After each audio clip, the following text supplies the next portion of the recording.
hari ibintu tugenda duhura nabyo, ibyo dukora mu buzima bwa buri munsi, ngo bikagenda bitwangiza mu buryo bumwe cyangwa se ubundi.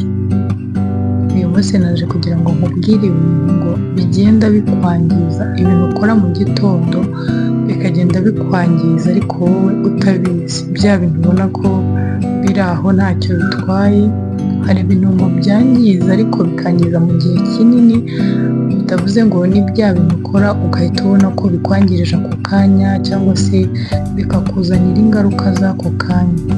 Ni ibintu ukora bikagenda bikwangiriza buhoro buhoro. Ibi bintu rero ngo abantu benshi bakunze kubikora cyane, ngo kandi ni bimwe mu bintu bikunze kwangiriza. Nguhaye ikaze niba uri mushya, gushimira by'umwihariko wowe udahwema kubana nanjye. Ikintu cya mbere kibi umuntu akunda gukora abyutse mu gitondo ngo kudasenga. Buriya ngo gusenga ni urufatiro rukomeye rw'ubuzima bwa muntu. Ku bantu bemera Imana muzi yuko umuntu usenga agira imbaraga, si ukuvuga ngo agira imbaraga zidasanzwe, nawe aba ari umuntu ariko kubera ko muri we aba yizera yuko Imana ariyo ishobora byose, aba yishingikirijeho. Ni ukuvuga ngo agira imbaraga zo kunyura muri bya bintu bigoye ndetse bikomeye kandi akabasha kubitsinda. Nyuma y'uko rero uba waryamye utazi neza ko uri bubyuke, ntabwo uzi ukuntu ijoro riba ryagenze kuko ntuba urimo gutekereza. Ngo rero wakabaye ubyuka mu gitondo ukaragiza Imana umunsi wawe, ukayishimira yuko wabyutse amahoro, kuko haba hari benshi bavuye muri ubu buzima, ariko wowe niba ubyutse ukabona umeze neza ahantu hose, ikintu cya mbere wagakwiye gukora ni ugusenga. Ikindi cya kabiri abantu bakora kibangiza buhoro buhoro, kubyukira muri telefone.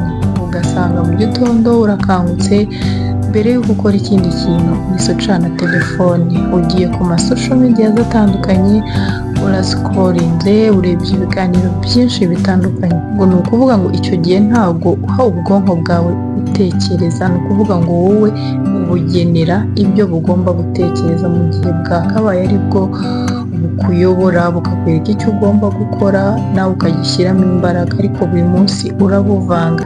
Ubyuka mu gitondo bwari buri aho butuje, ubwereka ibyo bujyamo, kandi nabwo ntubwereka ikintu kimwe, ubwereka ibintu byinshi bitandukanye, uruvangitiranye, bityo ugasanga ni akajagari mu mutwe wawe.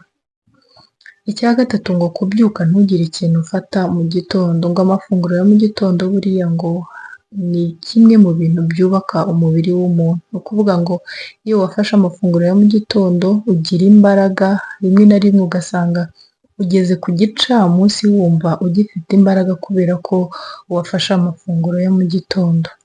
Amafunguro ya mu gitondo ni meza nubwo ataba ari menshi cyane, ariko ukagira utuntu nibura duke ufata mbere y'uko ujya muri gahunda zawe. Ikindi kintu cyangiza ngo kubyuka unywa ikawa. Buriya ikawa ngo ntabwo ari nziza kubera ko ibamo kafeyine. Ubushakashatsi bwagaragaje ko utagomba kunywa ikawa mbere ya saa yine.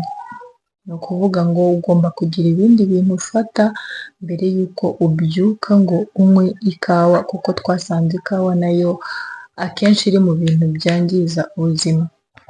Ikindi ngo kutanywa amazi. Hari igihe ubyuka, hari abantu batanywa amazi pe, ugasanga uri umuntu utanywa amazi, ukayanywa ari uko wumvise ufite inyota, cya gihe umubiri wawe utabaje ukakubwira ati ndanyotewe, akaba ari bwo wowe wibuka ko amazi abaho. Ariko buriya ngo biriya bintu ni bibi, ntabwo wagakwiye gutuma umubiri wawe ari ukubwira ko ugomba kuwuha amazi, ahubwo wowe wagakwiye kumenyera ibiwukwiriye.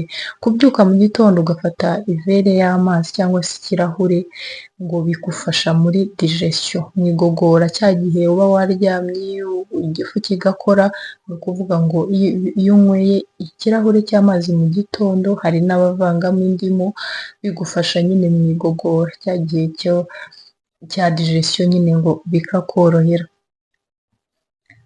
Ikindi ngo gusiga udashashe igitanda cyawe. Hari ukuntu ubyuka ukigendera, ugasohoka mu cyumba ugakora ibyo ukora hanyuma ugafunga ukagenda. Ariko ibyo bintu ni bibi kuko mu gutunganya icyumba cyawe, kuba igitanda cyawe gishashe neza, kuba ibintu biri ku murongo, ni ikintu kikwereka umuntu ugira gahunda mu buzima bwe. Rero ngo mu gitondo mbere y'uko ufunga inzu yawe cyangwa se icyumba, wagakwiye kubyuka ugafungura amadirishya, ukareka umwuka mwiza ukaza mu nzu mu gihe cy'isaha, hanyuma isaha yarangira ugasasa igitanda cyawe neza, ugatunganya ibintu byose ukabisiga biri ku murongo, aho kugira ngo usige harimo akajagari, kuko icyumba gisa nabi nacyo kiba kimeze nabi cyane. Niyo mpamvu wagakwiye kubishyira ku murongo.